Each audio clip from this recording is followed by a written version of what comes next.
So we're looking today at the Constantia Nek segment of the ultramarathon, and this is arguably the toughest section of the race, both for its steepness and for its position in the race, because you've just done a marathon and then all of a sudden you find the road climbs up first at 5, 6, 7%, and then for the last 2Ks it actually touches 8, 9 and even 10% for sections. So this is a steep, difficult climb, and when you listen to runners telling their war stories after the race at the after parties and among themselves, what you will invariably hear is a certain rhythm to the event. You know, the first 25, 30K is normally fairly easy. Then they hit Chapman's Peak, which is just beautiful and amazing, inspiring, and normally fairly comfortable. And then they descend down and tackle Constantia Nek, and that's where the war begins and the war story starts. So this is a climb that will test physical and mental strength. And if your training hasn't been quite right, or if you're going a little bit too quickly relative to how you trained, Constantia Nek tends to be the place that gets discovered, and so hopefully you've done the necessary long runs and hill work. But I think perhaps even more important than this is the mental aspect of doing the climb, because it is a tough climb and it's an interminable climb because you don't really know where the summit is until you get there. And so mentally the temptation is that you become negative. You start doubting what you're capable of, and you start talking to yourself negatively. And that's why it's so important to stay in the moment and stay what I would call above the line. Don't allow that negative self-talk to develop. Rather affirm yourself and believe in what you're capable of doing as a result of your training. So I'm going to talk you through now the video that was filmed on the route and just explain some of the specific sections, where it gets steep, and what to look out for specifically as you conquer Constantia Nek. So this is the section of road that leads you out of Hart Bay and up towards Constantia Nek. We've jumped ahead a few Ks and you're passing the marathon mark right now. You'll get some really good crowd support here, which helps because this is where the race starts to get a little tougher. Having hurtled down Chapman's Peak, suddenly you find yourself going in the other direction, and even though it's not particularly steep at 2 to 4%, there's enough of a climb here to tell your legs that you're in for a tough last 14 Ks, and this is where all those many hours of training will start to pay off for you. The other problem you have potentially is that if it's a hot day, then this section is almost entirely exposed to the sun for maybe the first time in the race, and so that adds another dimension to the challenge. And so just try and keep cool, keep the pace low.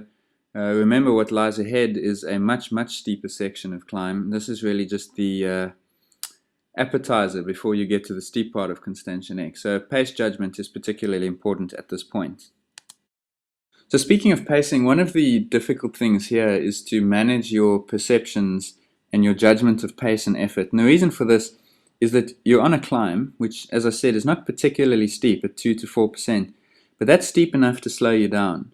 And so if you're running for a specific pace, what you'll find is that running that speed, say 6 minutes a K, will feel a lot more difficult than usual, or you'll slow down and you might start panicking, thinking like, I'm not on a particularly steep hill at this moment, so why am I slowing down as much as I am? And I think it's important to recognize that this is part of the climb and you will slow down, and so the way you allocate your effort is really important. And I've said this many times in all these clips, but the keys are patience and control. Save your energy for a little bit later, because this tree on the left now is where the steepness starts to kick up. There are 2Ks to go to the summit, and you will be touching gradients of 9, 10, even 11% for the next 2K. And so it's important mentally that you stay above the line at this point. Continue to speak positively to yourself, stay in the moment, settle on what you think is a comfortable and achievable rhythm and pace for yourself to get to the summit, and try to deal with it minute by minute and step by step without getting too far ahead of yourself and allowing that negative talk to enter into your mind. I think having done the training, you must now access all that training and experience in order to conquer this section. So this long sweeping bend to the right signifies the start of the last 1.5 K and the steepest part of the climb. If you're that way inclined, you can count 9 bends and 3 straight sections between now and the summit. And Constantia Nek really from this point on is an interminable climb because it's steep and it's difficult and you'll feel like it's never going to end. And that's because you never really get a sense for where the summit is until you are basically on top of it. And that's why it's so important that you stay in the moment and that you keep yourself above the line. Stay positive and don't allow negative self-talk to creep into your thoughts.